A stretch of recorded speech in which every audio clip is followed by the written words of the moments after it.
Un'esecuzione fredda, quella che ha portato alla morte di Vladimir Topiana, trovato senza vita domenica sera all'esterno del bar Sporting a Fontana Fredda. È quanto emerso dall'autopsia effettuata oggi pomeriggio dal medico legale Antonello Cirnelli, che ha svelato dettagli drammatici su un omicidio avvenuto con estrema violenza. 2 colpi, il primo esploso sull'addome, ha perforato l'intestino, un colpo che se fosse stato l'unico avrebbe potuto consentire alla vittima di sopravvivere, ma il secondo, sparato a distanza ravvicinata, non ha lasciato scampo. Il killer Roger Shot ha sparato centrando la tempia sinistra di Vladimir. Il proiettile ha devastato la testa, esplodendo in 1000 frammenti che sono stati recuperati e inviati alla scientifica di Pordenone. Il corpo di Topiana, oltre ai segni di morte immediata, mostrava anche numerose ecchimosi e scoriazioni sul collo, sul viso e sugli arti, segno di una violenta colluttazione avvenuta prima della sparatoria. Il tragico episodio si è consumato nella serata di domenica 6 aprile. Dopo l'omicidio, Roger Shot e suo padre Prem sono fuggiti a bordo di un'auto diretti verso Orsago, in provincia di Treviso. Roger Shot è indagato per concorso in omicidio volontario. Al momento il GIP di Treviso ha valutato le esigenze cautelari in attesa di un'eventuale nuova ordinanza da parte del GIP di Pordenone, che si è espresso sul rischio di fuga e sulla possibilità che il reato venga ripetuto.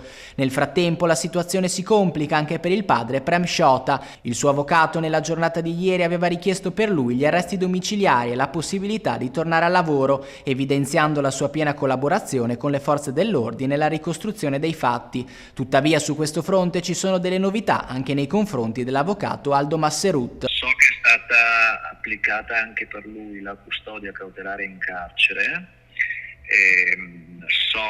Perché lui ha formalizzato la mia nomina questa mattina, quindi non l'ho ancora visto, però so che nel frattempo è stata messa l'ordinanza, nei suoi confronti è stata allo stato esclusa la premeditazione e sono state ravvisate le esigenze del pericolo di reiterazione del reato e di inquinamento probatorio. Il momento, allora, dall'ordinanza che io ho letto e che mi è stata notificata, il giudice ha disposto la custodia cautelare in carcere.